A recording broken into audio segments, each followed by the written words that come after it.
বন্ধুরা, আপনারা কি কখনো খেয়াল করেছেন আমরা যখন মোবাইল ফোনে কথা বলি, ভিডিও দেখি, লাইভ স্ট্রিম করি বা অনলাইনে গেম খেলি, তখন কোনো তার ছাড়াই সব কিছু মুহূর্তের মধ্যে কাজ করে যায়। আপনার কণ্ঠস্বর কয়েক সেকেন্ডেরও কম সময় এক শহর থেকে আরেক শহরে পৌঁছে যায়, এমনকি এক দেশ থেকে আরেক দেশে চলে যায়। কিন্তু কিভাবে? বাতাসের ভেতর দিয়ে কিভাবে আপনার কথা ভেসে যায়? মোবাইল টাওয়ার আসলে কি করে? শুধু লোহার একটা উঁচু খুঁটি, নাকি এর ভেতরে লুকিয়ে আছে বিশাল প্রযুক্তি?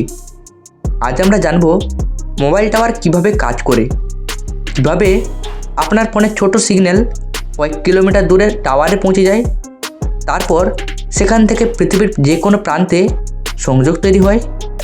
পুরো বিষয়টি জানলে আপনি প্রতিদিনের ব্যবহৃত মোবাইলকে নতুন চোখে দেখবেন। তাহলে চলুন শুরু করা যাক।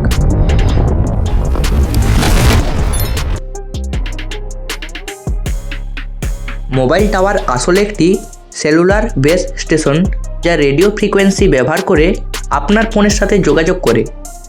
আপনার মোবাইল ফোনের ভেতরে থাকে একটি ছোট্ট অ্যান্টেনা এবং একটি ট্রান্সমিটার রিসিভার সার্কিট। যখন আপনি কল করেন, আপনার ফোন প্রথমে ভয়েসকে ডিজিটাল সিগন্যালে রূপান্তর করে, তারপর সেই সিগন্যালকে রেডিও তরঙ্গে পরিবর্তন করে বাতাসে পাঠায়।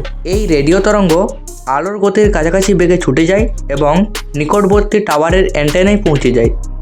টাওয়ারের অ্যান্টেনা সেই সিগন্যাল গ্রহণ করে এবং তার নিচে থাকা বেস ট্রান্সসিভার স্টেশনে পাঠায়। এখানে সিগন্যালকে প্রক্রিয়াজাত করা হয়, শক্তি নিয়ন্ত্রণ করা হয় এবং তা ফাইবার অপটিক কেবল বা মাইক্রোওয়েভ লিঙ্কের মাধ্যমে মোবাইল সুইচিং সেন্টারে পাঠানো হয়। সুইচিং সেন্টার ঠিক করে দেয় কলটি কোন নেটওয়ার্কে বা কোন টাওয়ারে যাবে। এরপর সেই সিগন্যাল আবার অন্য টাওয়ারে পৌঁছে গিয়ে প্রাপকের ফোনে পৌঁছয়।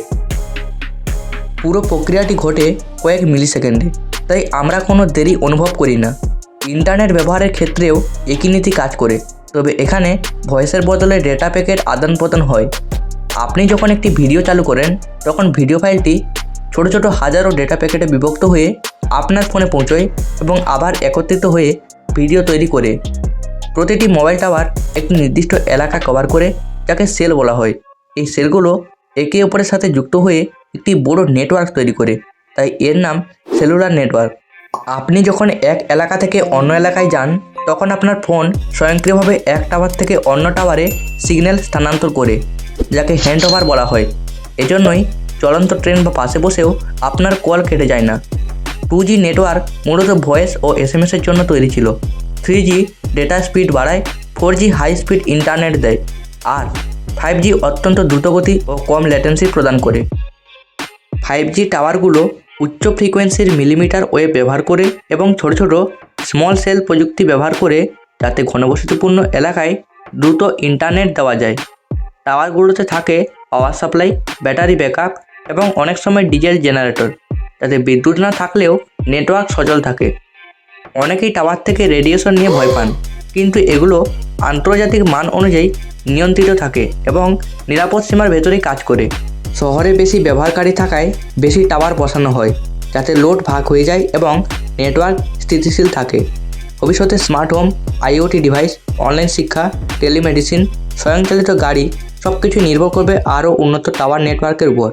তাই আপনার চোখে সাধারণ মনে হলেও মোবাইল টাওয়ার আসলে আধুনিক বিশ্বের অদৃশ্য সেতু, যা আমাদের সবাইকে একসাথে যুক্ত রাখে।